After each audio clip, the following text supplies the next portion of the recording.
Welcome back to 9+ news speed news. Sai Krishna missing కేసులో కీలక పరిణామం చోటు చేసుకుంది. కేసుకు సంబంధించి కీలక ఆధారాలు నేడు కోర్టుకు సమర్పించేందుకు కృష్ణలంక పోలీసులు సిద్ధమయ్యారు. స్టేషన్లోని సీసీటీవీ ఫుటేజ్, హార్డ్ డిస్కులతో పాటు డీవీఆర్లు, బ్యాకప్ డేటాను సీజ్ చేసిన పోలీసులు వాటిని సీల్డ్ కవర్లో న్యాయస్థానానికి సమర్పించనున్నారు. ఇటీవల సాయి కృష్ణ తల్లి దాఖలు చేసిన పిటిషన్పై న్యాయస్థానం ఇచ్చిన ఆదేశాల మేరకు ఈ చర్యలు తీసుకున్నారు. కోర్టు ఆదేశాలతో స్వాధీనం చేసుకున్న సీసీటీవీ ఆధారాలు కేసులో కీలకంగా మారే అవకాశం ఉందని భావిస్తున్నారు. సాయి కృష్ణ మిస్సింగ్ కేసులో తదుపరి విచారణపై అందరి దృష్టి నిలిచింది. ఫ్యూచర్ సిటీ ప్రాజెక్టు చుట్టూ వివాదాలు కొనసాగుతున్న వేళ తెలంగాణ ప్రభుత్వంపై ఆమ్ ఆద్మీ పార్టీ తీవ్ర విమర్శలు గుప్పించింది.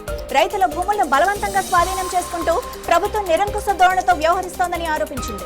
హైదరాబాద్ లో నిర్వహించిన మీడియా సమావేశంలో ఆప్ జాతీయ ప్రతినిధి, తెలంగాణ ఇన్ఛార్జ్ ప్రియాంక కక్కర్ సీఎం రేవంత్ రెడ్డి పాలనపై తీవ్ర స్థాయిలో విరుచుకుపడ్డారు. యువతను పట్టి పీడిస్తున్న డ్రగ్స్ మహమ్మారిని తరిమి కొట్టేందుకు ప్రతి పౌరుడు కంకణబద్దుడు కావాలని Telangana anti narcotics bureau director Sandeep Sandilya పిలుపునిచ్చారు. డ్రగ్స్ ఫ్రీ యంగ్ ఇండియా లక్ష్యంగా హైదరాబాద్ లో నిర్వహించిన స్టెప్ అప్ అవగాహన ప్రతిజ్ఞ కార్యక్రమంలో ఆయన పాల్గొని యువతకు కీలక సందేశం ఇచ్చారు. రాష్ట్రంలో డ్రగ్స్ వినియోగం ఆందోళనకర స్థాయికి చేరుకుందని తెలిపారు. యువత దేశ భవిష్యత్తుకు మూలస్తంభమని, వారు మాదక ద్రవ్యాలకు దూరంగా ఉండాలా, కుటుంబాలు, విద్యా సంస్థలు ప్రత్యేక శ్రద్ధ వహించాలని సూచించారు. ఇబ్రహీంపట్నం రాజకీయాల్లో మరోసారి విమర్శలు, ప్రతి విమర్శలు హాట్ టాపిక్ గా మారాయి. ఆరుట్లలో సీఎం రేవంత్ రెడ్డి ప్రారంభించిన తెలంగాణ పబ్లిక్ స్కూల్ పై మాజీ ఎమ్మెల్యే మంచిరెడ్డి కిషన్ రెడ్డి చేసిన వ్యాఖ్యలు రాజకీయ దుమారానికి దారితీస్తాయి. పాత భవనాలకు రంగులు వేసి కొత్త ప్రాజెక్టుగా చూపిస్తున్నారన్న ఆయన ఆరోపణలను కాంగ్రెస్ నాయకులు తీవ్రంగా ఖండించారు. మాజీ ఎమ్మెల్యే వ్యాఖ్యలు వాస్తవాలకు దూరంగా ఉన్నాయని, ప్రజలను తప్పుదోవ పట్టించే ప్రయత్నమని మండిపడ్డారు.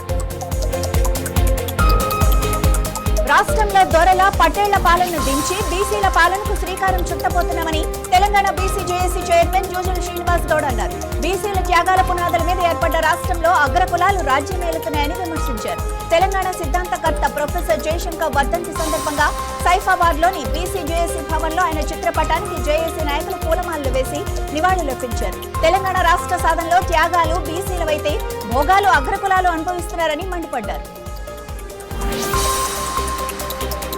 ఉప్పల్ బీరప్పగడ్డ డివిజన్ లో శ్రీకర్ హాస్పిటల్ వారి సహకారంతో కాంగ్రెస్ పార్టీ సీనియర్ నాయకులు ఉప్పల్ ఖాన్ ఆధ్వర్యంలో ఫ్రీ మెగా హెల్త్ క్యాంపును నిర్వహించారు. ఈ మెగా క్యాంపును ఉప్పల్ కాంగ్రెస్ పార్టీ ఇన్ఛార్జ్ మందముల పరమేశ్వర్ రెడ్డి ముఖ్య అతిథిగా హాజరై ప్రారంభించారు. 2020లో వచ్చిన కోవిడ్ కారణంగా చాలా మంది హార్ట్ అటాక్స్, బ్రెయిన్ స్ట్రోక్స్ తో చనిపోతున్నారని ఉప్పల్ ఖాన్ అన్నారు. ముందుగా వాటికి కావాల్సిన ఈసీజీ, 2D లాంటి పరీక్షలు చేయించుకోవడం చాలా అవసరమన్నారు. కంటి పరీక్షలు, డెంటల్, జనరల్ చెకప్, ఈసీజీ లాంటి అనేక పరీక్షలు ఫ్రీగా చేస్తున్నామన్నారు. ప్రైవేట్ పాఠశాలలు, కార్పొరేట్ విద్యా సంస్థల ఫీజుల దోపిడీకి వ్యతిరేకంగా ఉప్పల్లో బీజేపీ నాయకులు నిరసన కార్యక్రమం నిర్వహించారు. యూనిఫామ్లు, పాఠ్యపుస్తకాలు, డొనేషన్ల పేరుతో విద్యార్థుల తల్లిదండ్రులపై భారీ ఆర్థిక భారం మోపుతున్నారని ఆగ్రహం వ్యక్తం చేశారు. విద్యా వ్యవస్థలో జరుగుతున్న అక్రమాలపై రాష్ట్ర ప్రభుత్వం నిర్లక్ష్యంగా వ్యవహరిస్తోందని ఆరోపించిన బీజేపీ నేతలు విద్యాశాఖ బాధ్యతలు నిర్వహిస్తున్న సీఎం రేవంత్ రెడ్డి దీనిపై స్పష్టమైన సమాధానం చెప్పాలని డిమాండ్ చేశారు. సికింద్రాబాద్ నియోజకవర్గంలోని తార్నాక డివిజన్ మాణికేశ్వరి నగర్ లో ఇందిరమ్మ చీరల పంపిణీ కార్యక్రమం నిర్వహించారు. కాంగ్రెస్ పార్టీ సికింద్రాబాద్ ఇన్ఛార్జ్ ఆడం సంతోష్ ఆధ్వర్యంలో జరిగిన ఈ కార్యక్రమంలో మాజీ deputy mayor Moti Srilatha, Shobhan Reddy, party నాయకులు పాల్గొన్నారు. ఈ సందర్భంగా మాట్లాడిన కాంగ్రెస్ నేతలు గత ప్రభుత్వ హయాంలో పంపిణీ చేసిన చీరలతో పోలిస్తే ప్రస్తుతం కాంగ్రెస్ ప్రభుత్వం అందిస్తున్న ఇందిరమ్మ చీరలు నాణ్యతతో కూడినవని, మహిళల నుంచి మంచి ఆదరణ పొందుతున్నామని తెలిపారు. ఎన్నికల ముందు రైతులు, కౌలు రైతులు, కూలీలకు ఇచ్చిన హామీలను సీఎం రేవంత్ రెడ్డి అమలు చేయలేదని బీఆర్ఎస్ గోషామహల్ ఇన్ఛార్జ్ జి నాగేంద్ర ఆరోపించారు. ఆదివారం బషీర్బాగ్ ప్రెస్ క్లబ్ లో ఏర్పాటు చేసిన సమావేశంలో ఆయన పాల్గొన్నారు. మాజీ సీఎం కేసీఆర్ అమలు చేసిన రైతు బంధు, రైతు బీమా, ఉచిత విద్యుత్, సాగునీటి ప్రాజెక్టులు, ధాన్యం కొనుగోలు వంటి కార్యక్రమాలను గుర్తు చేశారు. సైబరాబాద్ కమిషనరేట్ పరిధిలోని నార్సింగి పోలీసులు భారీ భూ మోసాన్ని ఛేదించారు. నకిలీ ఆస్తి పత్రాలతో కోట్ల రూపాయల విలువైన భూమిని విక్రయించేందుకు ప్రయత్నించిన ముఠాను పోలీసులు అరెస్టు చేశారు. కోకాపేట్కు చెందిన ఓ వ్యక్తి ఫిర్యాదు మేరకు నార్సింగి గ్రామంలోని బృందావన్ కాలనీలో ఉన్న విలువైన భూమిని కొందరు వ్యక్తులు నకిలీ పత్రాల ఆధారంగా విక్రయించేందుకు ప్రయత్నిస్తున్నట్లు వెలుగులోకి వచ్చింది. దీనిపై నార్సింగ్ పోలీస్ స్టేషన్లో కేసు నమోదు చేసి దర్యాప్తు చేపట్టిన పోలీసులు 4 నిందితులను అదుపులోకి తీసుకున్నారు.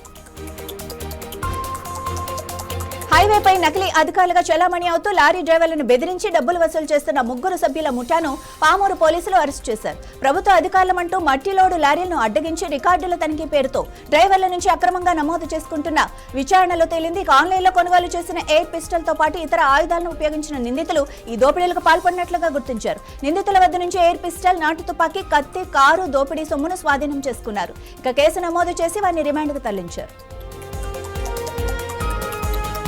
పెద్దకూరపాడు నియోజకవర్గంలో ఎమ్మెల్యే భాష్యం ప్రవీణ్ చేపట్టిన 100 రోజులు 100 గ్రామాలు ప్రజల వద్దకు ప్రవీణ్ కార్యక్రమం విజయవంతంగా 100 రోజుల మైలురాయిని చేరుకుంది. ఈ సందర్భంగా అమరావతిలో ముగింపు బహిరంగ సభతో పాటు కూటమి ప్రభుత్వ 2 ఏళ్ల పాలన విజయోత్సవ సభను నిర్వహించారు. బస్టాండ్ సెంటర్ నుంచి భారీ ర్యాలీగా బయలుదేరిన పార్టీ నాయకులు, కార్యకర్తలు విజయవాడ రోడ్డు సెంటర్లో ఏర్పాటు చేసిన పైలాను ఆవిష్కరించారు.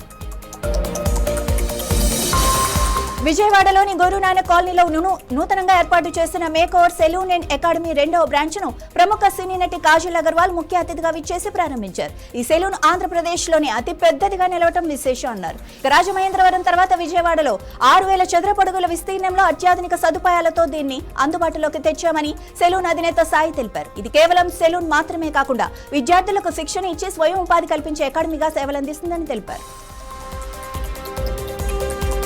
పల్నాడు జిల్లా వినుకొండలో వైసీపీ మాజీ ఎమ్మెల్యే బొల్లా బ్రహ్మనాయుడుపై పోలీసులు కేసు నమోదు చేశారు. అనుమతి లేకుండా భారీ ర్యాలీ నిర్వహించారన్న ఆరోపణలతో వినుకొండ పోలీసులు ఈ చర్యలు చేపట్టారు. నర్సరావుపేట నుంచి వినుకొండ వరకు మాజీ ఎమ్మెల్యే నిర్వహించిన ర్యాలీ కారణంగా ట్రాఫిక్ తీవ్ర అంతరాయం కలిగిందని పోలీసులు ఆరోపించారు. ప్రజలకు అసౌకర్యం కలగడంతో పాటు ట్రాఫిక్ నిర్వహణలో ఇబ్బందులు ఎదురైన నేపథ్యంలో కేసు నమోదు చేసినట్లుగా తెలిపారు. ఎంఆర్పీఎస్ ఆవిర్భావ దినోత్సవ వేడుకలను అన్ని మాదిగ పల్లెల్లో పండుగగా నిర్వహించాలని పీఆర్ఎస్ రాష్ట్ర అధ్యక్షుడు ఆదిమూలపు ప్రకాష్ మాదిగ పిలుపునిచ్చారు. హోంమంత్రి సహా దళిత మహిళలపై రాజకీయ నేతలు చేస్తున్న అనుచిత వ్యాఖ్యలను ఆయన తీవ్రంగా ఖండించారు. మందకృష్ణ మాదిగ ఆదేశాల మేరకు 2 తెలుగు రాష్ట్రాల్లో గత 25 రోజులుగా గో టు విలేజ్ కార్యక్రమం కొనసాగుతోందని తెలిపారు. చదువు మధ్యలో మానేసే విద్యార్థులకు ప్రత్యేక అవగాహన కార్యక్రమాలు నిర్వహిస్తున్నట్లు కూడా తెలిపారు. శ్రీకాళహస్తి ఆలయంలో హుండీ చోరీకి పాల్పడిన ఓ వ్యక్తిని ఆలయ సిబ్బంది రెడ్ హ్యాండెడ్ గా పట్టుకున్నారు. భక్తుల రూపంలో ఆలయంలో ప్రవేశించిన నిందితుడు ప్రధాన హుండీలోని నగదును దోచుకునే ప్రయత్నం చేస్తూ పట్టుబడ్డాడు. హుండీ నగదు నిండుగా ఉండటాన్ని గమనించి అందులో నుంచి డబ్బు తీసేందుకు ప్రయత్నించగా సిబ్బంది అప్రమత్తమై అతన్ని అడ్డుకున్నారు. విచారణలో నిందితుడు రాజమండ్రి ప్రాంతానికి చెందిన వ్యక్తిగా గుర్తించిన అధికారులు అతని వద్ద నుంచి సుమారు 10,000కు పైగా నగదును స్వాధీనం చేసుకున్నారు. ఘటనపై స్పందించిన టెంపుల్ ఎస్పీఎఫ్ సిబ్బంది నిందితుడిని అదుపులోకి తీసుకుని 1 టౌన్ పోలీసులకు అప్పగించారు.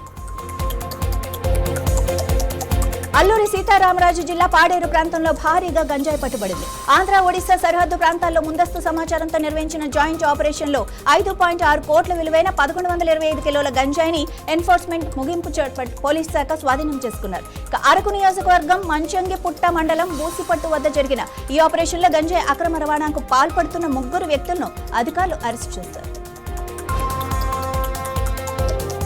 నేటి ఆధునిక కాలంలో చిన్నారులు సెల్ ఫోన్లకు బానిసలవుతున్నారు. పిల్లలకు చిన్నతనం నుంచే మన సాంప్రదాయాలు, సంస్కారాలను నేర్పించడం అత్యంత అవసరమని ఆదినాథ్ జ్ఞానశాల నిర్వాహకులు గోల్డ్ మెడల్ కంపెనీ అధినేత ప్రవీణ్ కుమార్ జైన్ తెలిపారు. 1 టౌన్లోని శ్రీ ఆదినాథ్ జ్ఞానశాల వార్షికోత్సవ కార్యక్రమ కళాక్షేత్రంలో జరిగింది. ఈ సందర్భంగా విద్యార్థులు ప్రదర్శించిన సాంస్కృతిక కార్యక్రమాలు సభికులను ఆకట్టుకున్నాయి. నేటి చిన్నారులు సెల్ ఫోన్ వినియోగానికి ఎక్కువగా అలవాటు పడుతున్నారని, దీనివల్ల చెడు అలవాట్లకు దారితీసే అవకాశం ఉందని ఆందోళన వ్యక్తం చేశారు. ఎన్టీఆర్ జిల్లా ఇబ్రహీంపట్నం మండలం దాములూరులో ఇసుక తవ్వకాలు అడ్డుకొని 5 రోజులు కూడా గడవక ముందే కొండూరు మండలం శేషగిరిపాడులో గ్రావెల్ తవ్వకాల రగడకు దారితీశాయి. ఈ కార్యక్రమంలో వైసీపీ శ్రేణులతో కలిసి మాజీ మంత్రి జోగి రమేష్ సైలెంట్ రైడ్ నిర్వహించారు. శేషగిరిపాడులో గ్రావెల్ తవ్వకాలను తరలిస్తున్న లారీలను ఆయన అడ్డుకున్నారు. జేసీబీలతో జరుగుతున్న తవ్వకాలను నిలిపివేయడంతో పాటు అక్కడ భారీగా టిప్పాలు నిలిచిపోయి ఈ ఘటనపై అధికారులు స్పందించకపోవడంతో Jogi Ramesh joint collector ఇలియాకు phone చేసి ఫిర్యాదు చేశారు. రంగారెడ్డి జిల్లాలో విషాదకర ఘటన జరిగింది. హైదరాబాద్ కార్పొరేట్ పరిధిలోని మీర్పేట్ పోలీస్ స్టేషన్ పరిధిలో బండంగిపేటలో జరిగిన పేలుడులో ఓ కార్మికుడు ప్రాణాలు కోల్పోయాడు. ఆదివారం జరిగిన ఈ ఘటన స్థానికంగా కలకలం రేపింది. పోలీసులు కేసు నమోదు చేసి దర్యాప్తు చేస్తున్నారు. పేలుడులో వెస్ట్ బెంగాల్ కు చెందిన 43 ఏళ్ల అనూప్ ప్రధాన్ 3 రోజుల క్రితమే బడంపేటలోని ఓ డెకరేషన్ గోదాంలో పనిచేసేందుకు వచ్చాడు. ఘటన జరిగిన సమయంలో అతను ప్లాస్టిక్ డబ్బాల దగ్గర ఉన్నాడని స్థానికులు చెబుతున్నారు. రాజన్న సిరిసిల్ల జిల్లా ఎల్లారెడ్డిపేట మండలంలో విషాద ఘటన అనంతరం ఉద్రిక్తత చోటు చేసుకుంది. తాటి చెట్టుపై నుండి పడి తీవ్రంగా గాయపడిన నేదూరి దేనయ్య నెల రోజులుగా చికిత్స పొందుతూ మృతి చెందారు. అయితే ఆయన మృతితో పాటు కుటుంబ భూ వివాదం మరోసారి వెలుగులోకి వచ్చింది. తనకు రావాల్సిన పూర్వీకుల భూమిని తమ్ముడు శ్రీనివాస్ పట్టా చేసుకున్నాడని, ఎన్నిసార్లు అధికారులకు ఫిర్యాదు చేసినా స్పందన లేకపోయిందని కుటుంబ సభ్యులు ఆరోపిస్తున్నారు. ఈ నేపథ్యంలో న్యాయం కోసం మృతదేహాన్ని తమ్ముడి ఇంటి ముందు ఉంచి నిరసన తెలిపేందుకు కుటుంబ సభ్యులు ప్రయత్నించారు. చిత్తూరు జిల్లాలో దారుణం జరిగింది. బంగారెడ్డిపల్లిలో ఒకే కుటుంబానికి చెందిన నలుగురు ఆత్మహత్యకు పాల్పడటం స్థానికంగా కలకలం రేపింది. భార్యాభర్తలు, వారి ఇద్దరు పిల్లలు మరణించారు. నిమ్మల ఆరోగ్యం బాగోలేకపోవడం, కుటుంబ ఆర్థిక సమస్యలు తాళలేకనే ఈ దారుణ నిర్ణయం తీసుకున్నట్లుగా తెలుస్తోంది. ఈ ఘటనతో ఆ ప్రాంతంలోని తీవ్ర విషాదం నింపింది. సూసైడ్ నోట్లో తన మరణానికి ఎవరూ కారణం కాదని స్పష్టం చేశారు. అంతేకాదు, తన అంత్యక్రియలకు ఫోన్ పే ఖాతాలో డబ్బులు వాడాలని దాని పిన్ నెంబర్ను కూడా నోట్లో రాశాడు. ప్రస్తుతం పోలీసులు కేసు నమోదు చేసి దర్యాప్తు చేస్తున్నారు. పాత బస్తీ ఆలియాబాద్ డివిజన్ పరిధిలోని పలు పాఠశాలలకు వెళ్లే విద్యార్థుల భద్రతపై ఆందోళన వ్యక్తమవుతోంది. స్కూల్ సమయాల్లో చిన్నారులను ఆటోలు, బస్సులు, వ్యాన్లలో నిబంధనలకు విరుద్ధంగా సామర్థ్యానికి మించి తరలిస్తున్న పరిస్థితులైతే కనిపిస్తున్నాయి. ఈ విధమైన నిర్లక్ష్య ప్రయాణం ప్రమాదాలకు దారితీసే అవకాశం ఉందని స్థానికులు ఆందోళన వ్యక్తం చేస్తున్నారు. ఉదయం, సాయంత్రం వేళల్లో ట్రాఫిక్ పోలీసులు, ఆర్టీఏ అధికారులు అప్రమత్తమై నిబంధనలు ఉల్లంఘిస్తున్న వాహనాలపై కఠిన చర్యలు తీసుకోవాలని ప్రజలు కోరుతున్నారు.